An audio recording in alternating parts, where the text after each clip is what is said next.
to do it. And I think that's, I think that, like I said, that keeps me going, is knowing, like, how do we, and that's why we work with the ADHD ambassadors, I guess, and we do the work that we do. How do we get everybody else to have the same chance that we have in life? Because, you know, I guess all the people that you've spoken to and from your own work, the disparity of things with people with neurodivergence is massive. It's massive. The opportunities in life is massive. The negativities in life become massively pronounced.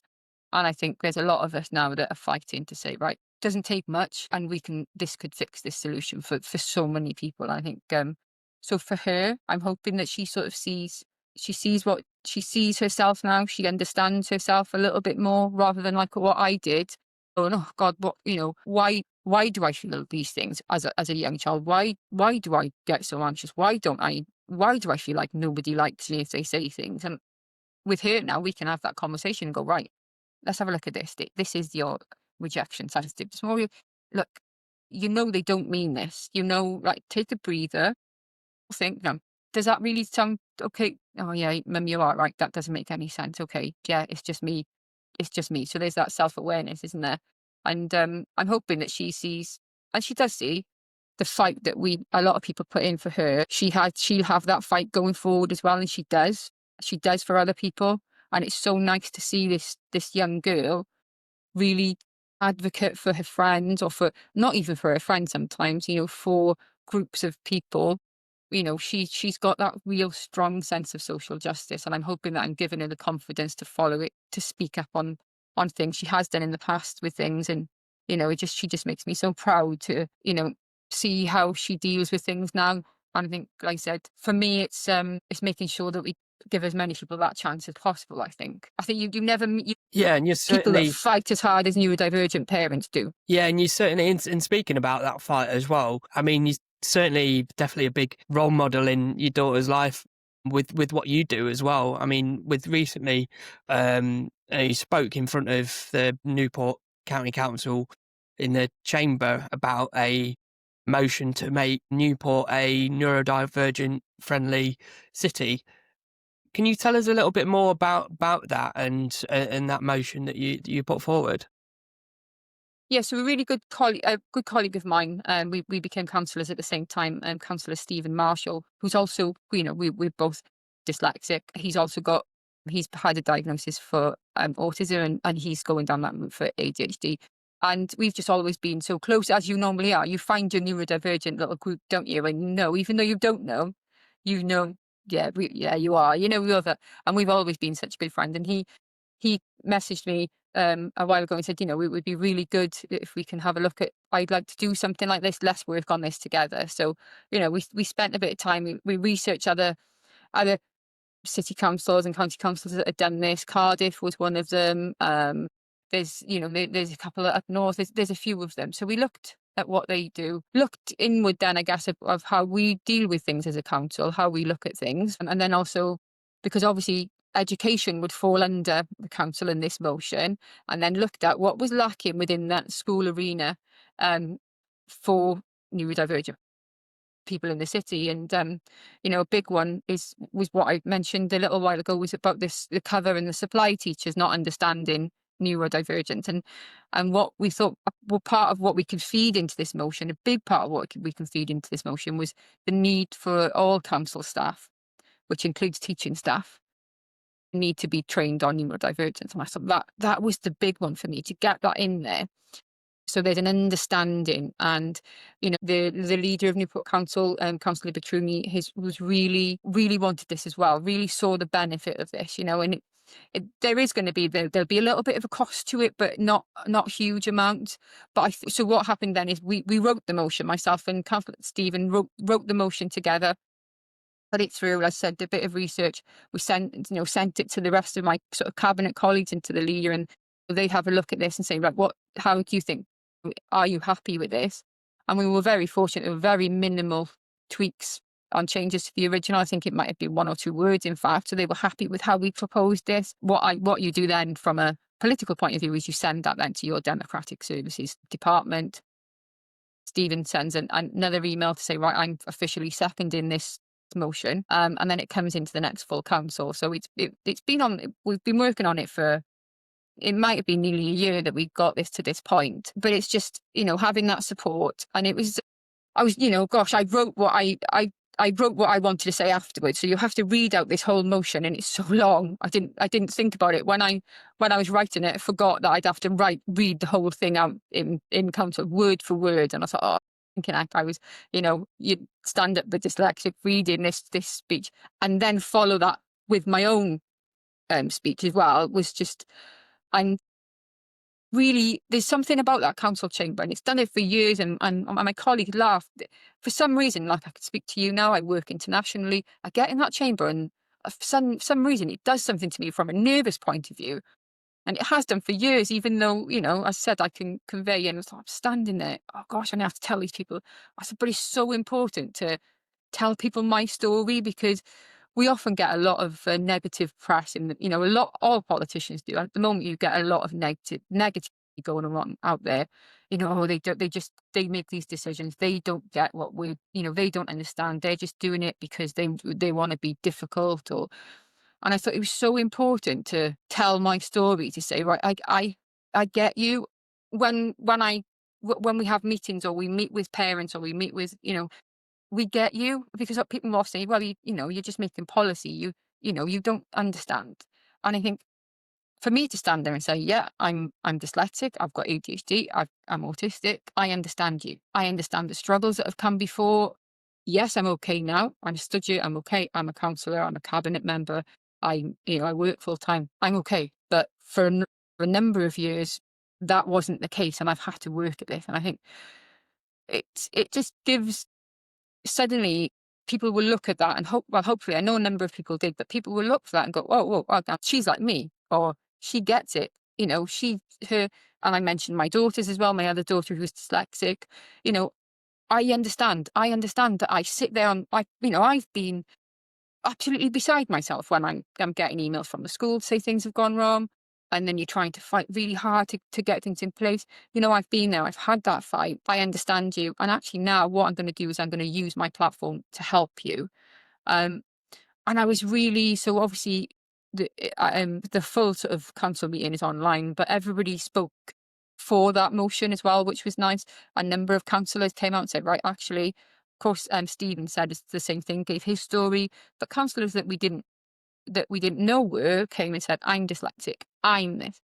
And what it did was hopefully looked at residents in Newport, go, wow, they are like us, and they get that, they get it, they understand. And I think that's what was really important. I had a lot of emails and messages after from people I didn't know, just saying, wow, thank you for this. It really feels like suddenly our voices are being heard. And a friend of mine who was also sort of advocates for ADHD and autism and neurodivergence, she's got a group called And Breathe in Newport. Jolene, she put a post on to say, this is what happens when we give neurodivergence a seat at the table. Changes start to happen. And I thought, and that we spoke about this, didn't we? And I thought, actually, do you know what? It's triggered this ADHD thought in my head about this Avengers story of ADHD, what each neurodivergence, each of one of those Avengers has got. And I just obviously went off on one, but it just thought to me, what she said was, getting them a seat at the table for neurodivergent minds is when the real change happens. And I thought, wow, it's exactly right, because then policy starts to get made by people with lived experience of these issues, not by somebody that thinks that's what we need. And that's the case then, I think, for all of public service, or in all areas, not just neurodivergent, but a lot of areas. There is no better voice than the voice of lived experience for making these things work. You can get people sat, civil servants or people sat around thinking, right, this is what we need to do. Yeah, this is what everybody needs. It's not. And I just think that is where you can say, actually that would hurt me. That isn't right. And there's a big push now, isn't there, in the UK and in Wales about, improvement for neurodivergent treatment and things. They're pushing reduction of waiting lists. And I think that's great. Yeah, let's get our waiting times for assessments. Let's get them down. But what then? Because we've got, if you're diagnosing all these people with ADHD, with autism, with Tourette's, with all these different things, there isn't what then for that person, because that support isn't there. So that's what that's my fight at the moment is the yes, let's get diagnosis, because it is difficult. People do need diagnosis, but we need to get that aftercare in place as well. We have to get that aftercare in place, that support, because, you know, yeah, keep diagnosing these people, but if they don't have that help afterwards, then what was the point? Because I think a lot of people think that once you've got that diagnosis, then everything will be okay. But actually, it's not. You've then got another fight on your Mm. hands to get the things that you're entitled to.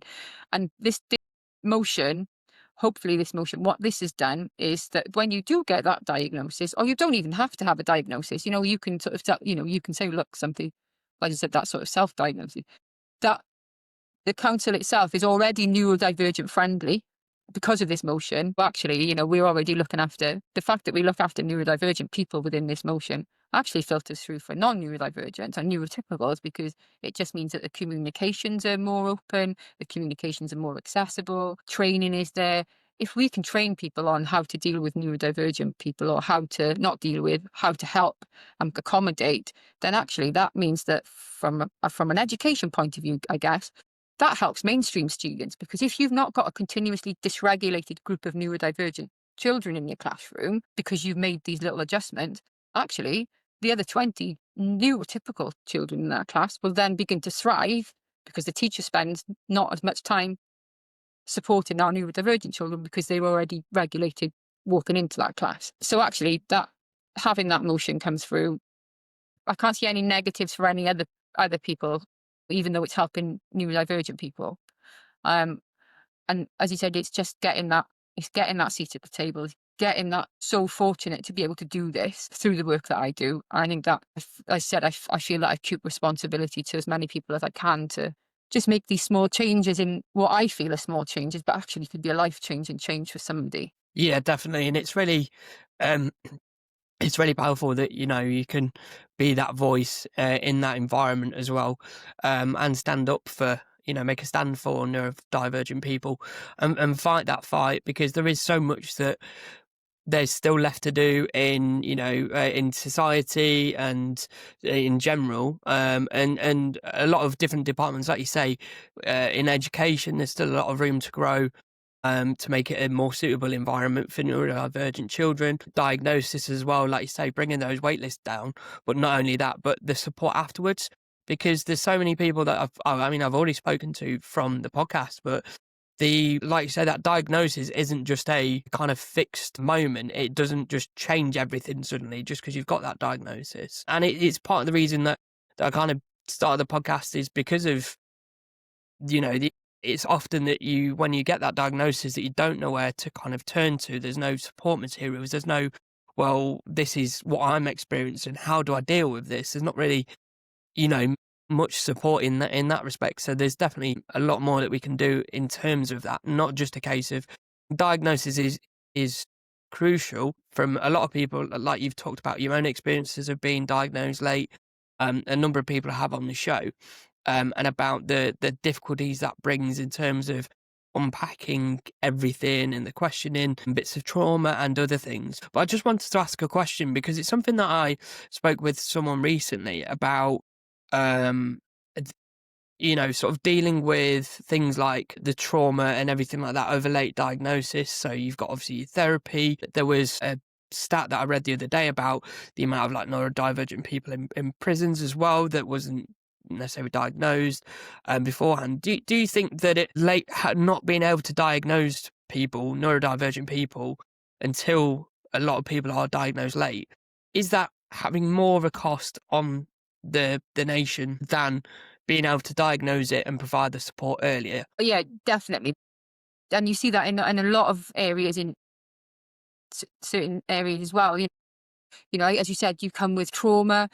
For example, if because I cover social services, we're very connected to the youth justice teams and the sort of, the care children and things like this. And you see a lot of the children that fall into the youth justice have got ADHD, or they've got autism, or they've got a problem with sort of speech developmental delay. And they don't, you don't, you don't get them diagnosed until perhaps after that, after they hit that area. So rather than then going through, just like you said, just the diagnosis and probably some adjustment and things, they've gone into the statutory services, they've been social services, and having a child then in youth justice, that costs a lot of money to help that child then. You put the things that are in place, they might end up in the prison service, because you're right, that stat is stark. I think is something like that, isn't it?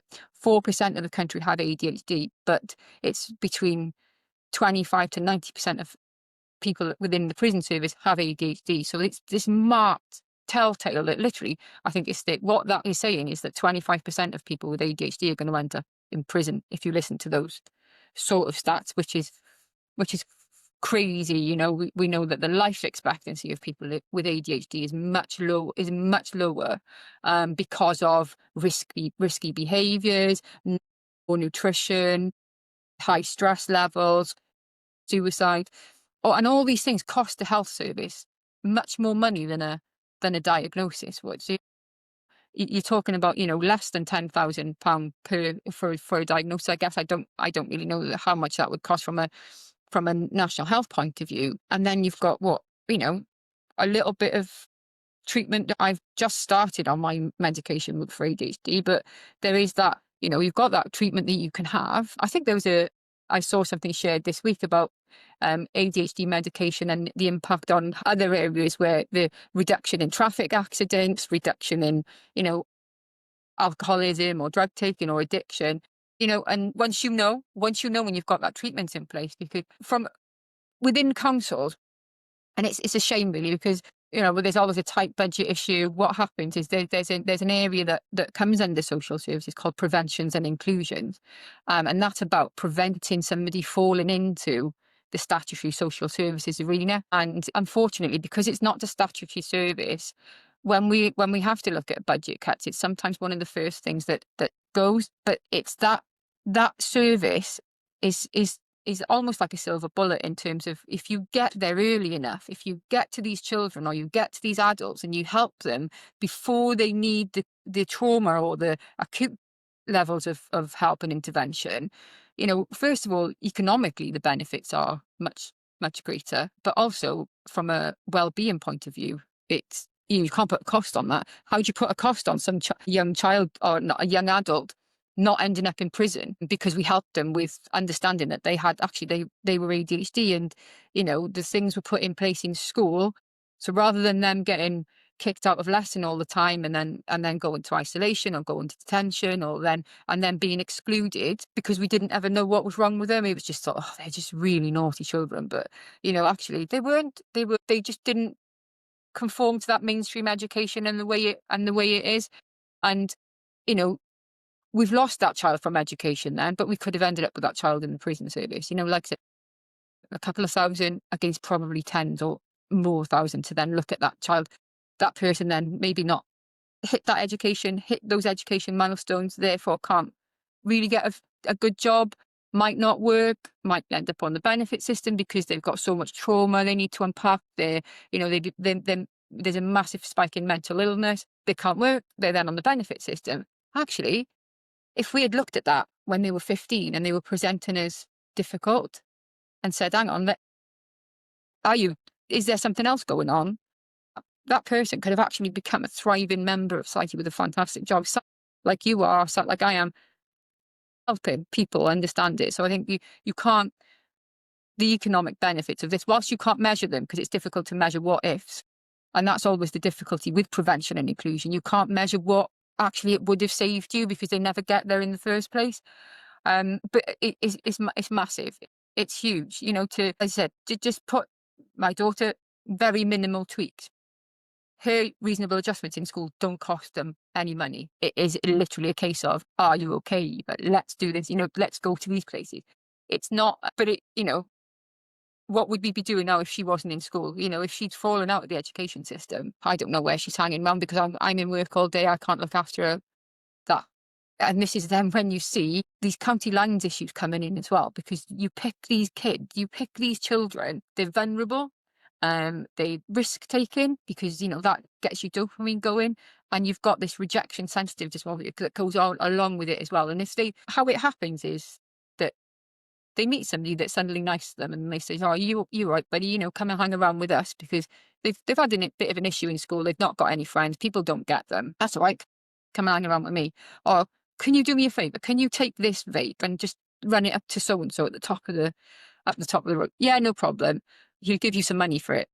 That person then has the money, takes it back to this other person. They'll say to them, "Hang on, he was meant to give you 10. You've only got 5 here. What are you going to do about that £5 then? Or you're going to have to go and do something else for me." And this is how these children or these young adults get caught into these and it's a small scale as just taking a vape to somebody, and it's frightening because they're not in school, because they're so trusting of these people that go, "Oh, here you go, here's some money. Do you want, I found these new trainers. I've got these trainers. I don't need them anymore. Do you want them?" And they go, "Oh, yes, please. This is great." Suddenly they're owing something to this person, and the things that they get pulled into get bigger and bigger. And suddenly you can't pull you can't pull that person. It's so difficult to get a person out Mm. of that situation than it was to prevent them from going in the first place. And this is why we see so many of our youth justice children coming in, or young people with said ADHD or other things. What we do now as a service, or what our officers do when we see somebody coming through, they often go through speech and language tests as well, because that happens to be sometimes an issue, being able to communicate properly with people. So they look at everything. Oh yeah, absolutely.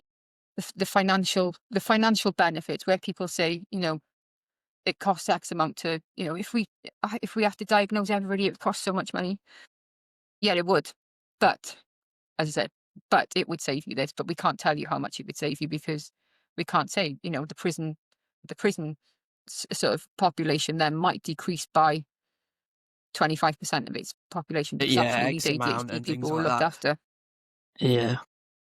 And do you think we will ever get to that point where we're, rather than firefighting, it seems, when we're talking about things like overcrowded prisons and what do we do with all these prisoners, to a point where we are actually tackling these issues much earlier? Or do you think that the cost element and not being able to kind of provide any data of how that will benefit us and how much maybe money it will save us in future, do you think that will just always be a hindrance to being able to tackle and spot signs of neurodivergence and tackle these issues earlier? I think we're getting better at it, and I think we can also see the benefits of this now.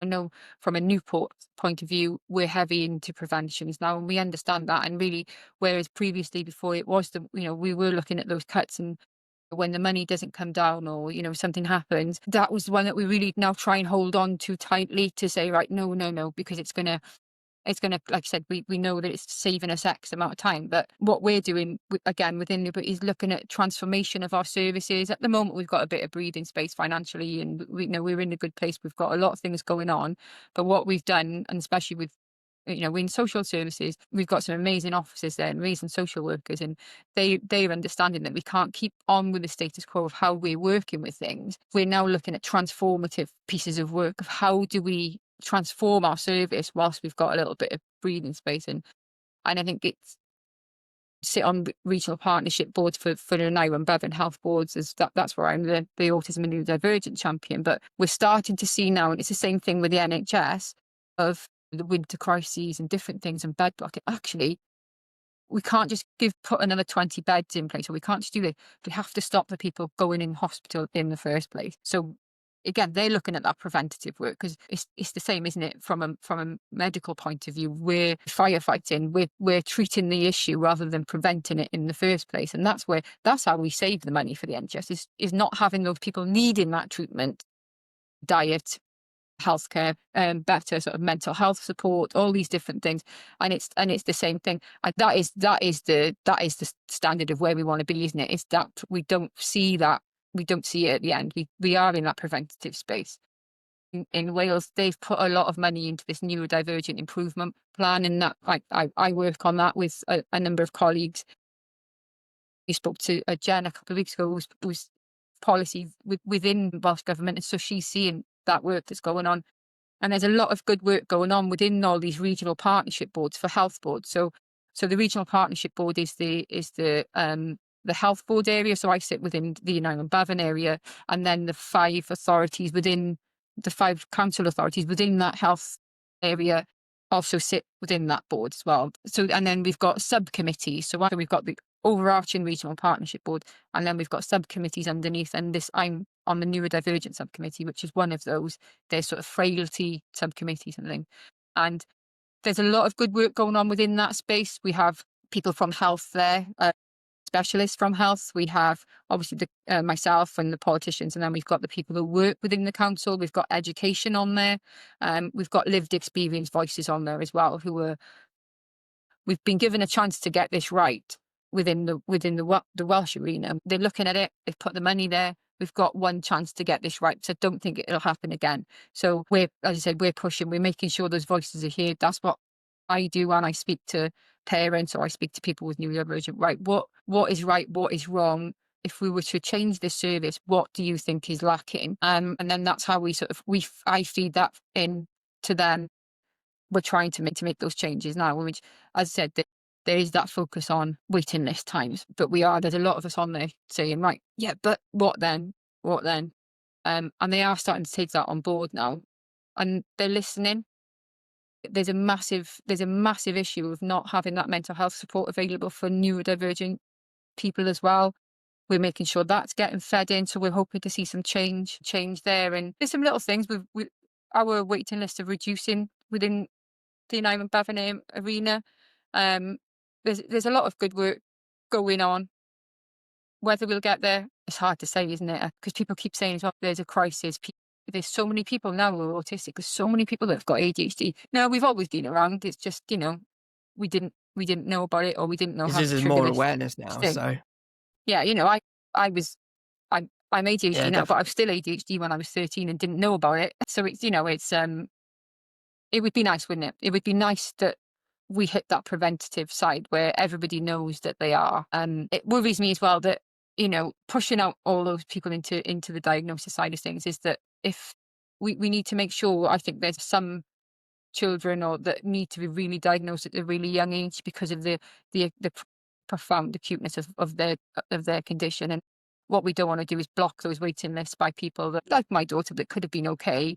We need to make sure, whilst she still needed to be diagnosed and she still needed that help in place, we have to make sure that we see some of those people that probably their needs are much more acute, and we need to make sure that these people don't get, sort of pushed back on lists as well, I think. yeah, and it certainly sounds like there's a lot of work that's going into to get in there. Certainly, it's one of those things where will we ever get there?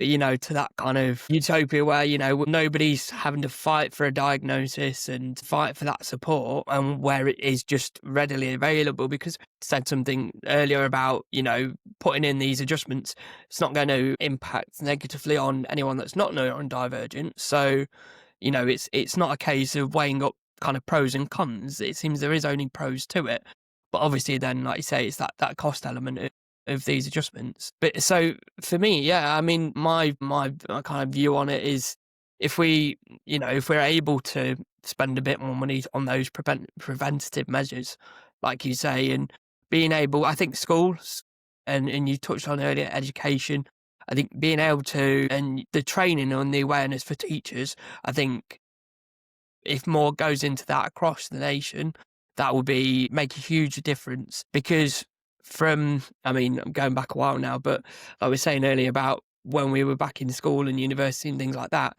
there was no really real awareness of there. And it was only if you were one of those kind of stereotypical people with ADHD that you kind of think of being kicked out of school and things like that would be the ones that recommended for assessments. Not, but there was no, if you were getting okay grades or decent grades because you were finding a way to manage, because people with ADHD can still be successful. As your prime example for is much easier. There was no, and it's still the case that those people aren't getting diagnosed early enough because it's just not being spotted and it's just not being discussed. Whereas if we have something in that, even if that allows parents to go in and speak to the schools to be able to discuss about, whether it's worth, if they see any signs of ADHD or autism, because if we can actually get them trained in it, and if it can be something discussed in parents' evenings or just anything, and where we can have a conversation about it rather than there being that stigma around it. And okay, well, let's not talk about it because we're just going to make an excuse or something like that. If we can actually start having those conversations more openly and recommending people for a diagnosis, because if it turns out that they go through that assessment and it's not deemed that they do have ADHD or autism, again, it's not going to be, there's no negative from that. You just know that that's not the reason. Probably 9 times out of 10, when you will be, people that were referred for those assessments will probably end up with a diagnosis. So, and from that point, there's the learning just continues about how to deal with different things like that, and then you don't end up with a late diagnosis and questions of what if, like we've had. And then thankfully for us, we've found ways through. But like you say, other people aren't so lucky. They haven't got that support network around them. They haven't got, people leading them in the right direction like you are with your daughter now and setting an example. Yeah, if we can get to that kind of utopia where we're, spotting the issues early. But no, I appreciate that you are, being a voice for your local community. I think there's so many more people and opportunities where we can be doing that across the nation. We just do need people, like I say, with lived experiences to have that platform to be able to really shape how things are going forward. Sorry, I feel like I've waffled there a little bit, but no, that's good, because what I was going on that as well. I think there, obviously it runs in families as well, as what they say. So if your child was diagnosed, then you probably need to have a little bit of a look at yourself, and you sort of say that. But then that also, because my mum, and I laugh at her now, because I look at her and I'm going, you blinking heck, you so odd. You've got it. She's comical, but she was just always my mum, and that's how she was, and that's how I am. So you get a lot of families might not realise that actually that you're a neurodivergent family, and it's not until for example, their child hits that crisis point, as you've said, where the behaviours have become so exacerbated or they become so volatile that they're going to get kicked out of school. People just think that this is how it is, and actually that life could have been so different for all of you. So as you said, you are quite right, and from a poverty point of view, there's a massive disproportionality of people with neurodivergence in poverty, or in lower paying jobs, or not working, or all these different things. And as I said, not necessarily maybe needing that much help, but they just thought they couldn't work, or they weren't right, or I can't work for this long. It becomes overwhelming, or I've lost my job because I've lost my temper with somebody, and having never saw it as my mum said, why are you labelling? Though she has completely changed her mind now because she sees the benefits of that.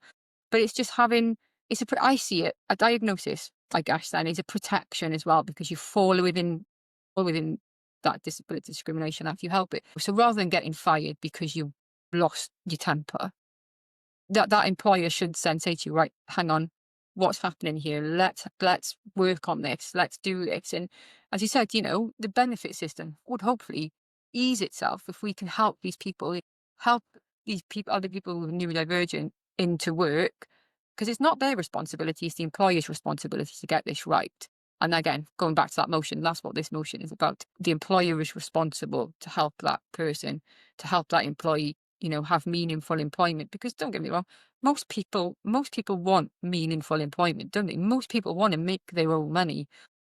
But if that person doesn't feel like they can, because they feel like, well, actually, there's too many sounds, I can't stand the smell. It's hard, gosh, I guess you'd feel this. It's hard some days when I can sense myself going, I've pushed myself mentally, I've pushed myself too much, I've physically pushed myself too much. Suddenly I'm exhausted. I can see things that are going wrong, but I'm so fortunate that my employer, in my day job is very, very sort of accommodating or understanding, that I'll say, well, I need to just take a step back here. No worries, sort yourself out, because actually allowing me a day to get my head to get that rest or a day or two absolutely completely changes my productivity going forward for the next few months. Whereas, forcing somebody and making somebody come into work all the time when they're not right, where they're not getting paid for not being in work, or, it just pushes these people, like again with that preventative, to the limit where suddenly, bang, they're out of work for 3 to 6 months because they just can't cope anymore. Let's help people understand what their rights are as well within that employment arena, that you don't have to do these things. You do qualify for sort of, like I said, the Disability Discrimination Act, the Equalities Act. You've got protections, but not everybody knows that either. And I think it's speaking about it, saying, right, hang on, no, let me help you. You're entitled to blah blah blah. Again, economic benefits of that are much better, aren't they? You give somebody a couple of days, take some time off, take some holiday, get your head together, re-regulate your system. Actually, therefore, I'm stepping forward again, becoming, right, I'm that person. And I guess I've gone completely off on a tangent with that one. But what I'm sort of saying is, families don't perhaps realise that they are a neurodivergent family, and this is just how it's always been. Mum can't work because she gets overwhelmed with things. Dad's not doing something. Oh, actually, now the son or daughter has really lost that in terms of becoming very, very unregulated, violent, self-harming, crazy risky behaviours. And then suddenly that's when the help comes. But they've reached crisis point. And again, as I said, it's that how do we stop that crisis point from being reached when people might not even realise that their child is neurodivergent because they're just the same as that. Well, that's how I behave. Is there more responsibility on the schools? But we know the schools are so pushed. Again, another one, teachers don't have that breathing capacity to look at each of their pupils and go, I think there might be an issue there. Because again, it's just everything at the moment. Whilst we have got a little bit more breathing space, there's still so much pressure on teachers, social workers, youth workers. There's just so much pressure on everybody at the moment to get things right. And it's a shame, really, isn't it, that we don't have that ability to look at everybody as an individual all the time. You've just got to get through that next class or that next lesson. And yeah, it would be nice, wouldn't it? It would be nice if, I know there's a lot, I've seen a few petitions around lately about pre-screening before you go to school. Children should be pre-screened before. If that's, I don't know if I think that is a good idea necessarily, because I suppose preschool as well, there are other behaviours, but there certainly should be something in place. There should be something that as soon as a parent presents and says something's not right, I don't feel that something's right, that they shouldn't have to fight for that, potentially sometimes years, to get that help for that diagnosis, because the school goes, oh no, they're fine, they're just having a bad day. Or the doctor said, well, you haven't hit that threshold of needing that help. But as a mum or dad, you sit there and go, Yeah. it's not right. And again, as you said, then we're traumatizing these young children with the education system that maybe just needed a few tweaks. And again, the treatment costs thousands to unpack that trauma over years. But how do we do it? How do we have that capacity to help everybody that presents on day one? I don't think we're ever going to get there, are we? But that doesn't mean we shouldn't try. No. Like you say, there'll be a cost element to it, but there is likely that the more you put into it, the more it is going to save you in future. But unfortunately, I think certainly from maybe national government, they probably look at it from a scale of, well, we're here for the next 4 years. What can we do in 4 years? Whereas, when it comes to things like diagnosing people a lot earlier, you're looking at a couple of decades really that impact is going to show. So I think maybe from that aspect, there's maybe not as much as a sort of long-term lens, unfortunately. But yeah, there's definitely more that we can do. I think awareness is probably the biggest thing as well, and just sharing experiences and having conversations, like you say, with a lot of people. And like parents sometimes aren't aware themselves that they're maybe neurodivergent. I know when I look back, I know that it was definitely like my mum that had ADHD, but unfortunately she passed away before I even realised I had ADHD, so I never got the chance to have that conversation with her, because there's so many things that I see, now that I know, that I see from how she used to behave. And, she used to work sometimes like 3 jobs at once. And that's, kind of classic sort of ADHD run. 120 miles an hour and doing 10 different things. But yeah, so in terms of awareness, there's definitely more that we can do. But I think we are gradually changing as society as well. And I think that's something that probably will just naturally take a bit of time as well. I think in terms of awareness, we're becoming more open about talking about things, just in generally, not just about neurodivergence, but about all different topics. Just the younger generations now are, becoming or educating themselves more about certain topics and becoming more inclusive and accepting than maybe old generations are. So I think there's probably a fact that element to it as well. But yeah, hopefully we can kind of, more conversations like this, the work you're doing as well. It can really start. Well, it's already making an impact, as you say. There's people that got in touch with you and even counsellors that said afterwards about their disclose their neurodivergence, which wouldn't have come about if it wasn't for you stepping up there and presenting that motion. So it's amazing work like that you're doing as well, that's really making a difference. And I think, well, there seem to be a lot more people now stepping up and being a voice, and that's really important, I think, for for moving forward and making sure that we've got a better future ahead of us, because a lot of us, like you say, we've had to muddle through a lot of times, whether it's school, university, workplaces as well.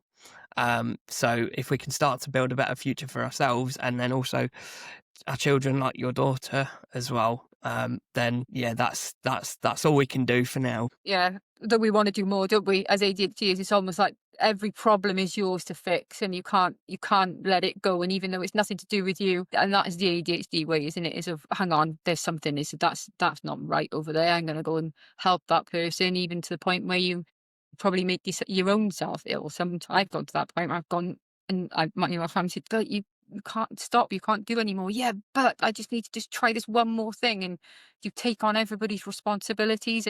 Not everybody's, but you feel responsible for something that's not right. And it's just, and this is why I love, really, I think there's a meme that goes along, isn't there? This, if about basically, if I don't like you, there's something fundamentally going on. It's just like almost like this. The neurodivergence can see what the truth behind things sometimes, and it takes a lot for me not to like Mm. somebody. But when you don't, I can't think what it is now. It's just completely escaped my mind. But it's you It's know like that that kind of there's not strong many sense of neurodivergents. moral. Yeah, that's what I mean. You know that we just, like I said to you, the parents that I know that fight for their own children, but then fight for other people's children as well. And I know so many people that just go, really keep going ahead. Right, that's not right. I'm coming over there to help you now. Let's do this. Let's do this. There's this group of, I know there's a lot of groups in Newport, and the best thing that I'd advocate for anybody is who's had a diagnosis, who might not have had any sort of help afterwards, is to find these local support groups that are around, and they're just filled with the most amazing people, either parents of neurodivergent children or neurodivergent themselves, who are just these massive wealths of knowledge, who know how to help you because they've already had that fight, and they now sit in these support groups going, right, this is what you need to do. This is what you need to do. If when we first went through our diagnosis, and he found that so helpful, because there's some of the things that the books don't tell you, because, he was ADHD, autistic, other things. There's no one neurodivergent that presents the same. There's always little things. And, she may do something that completely different to somebody else with the same diagnosis as her. But you can sit in one of these support groups with these people and say, oh, I've got this issue going on. I've had that issue. Right. This is what you need to do. These are who you need to speak to. Or this is what I've done. You can't put a price on that, because it's back to that lived experience. But there's so many, as I said, parents that I know that are going through that fight themselves with their own children, but then give their time to help other people, because that's all we can do. We don't have £1 million, £1 billion to put everybody through this diagnosis. But what we can do is we can help people with our own lived experience, with what we know. And that doesn't really cost anything apart from maybe an hour's of our time, where you sit down and, that one word or that one answer for somebody who's been really struggling. Wow, okay, again, could potentially change their lives. And I always say this a lot in terms of these sliding door moments of being able to help somebody go necessarily down one path or the other by just putting in that little bit of a support, or even just telling them where they need to go. this is the person that you need to speak to. This is the organization that will help you.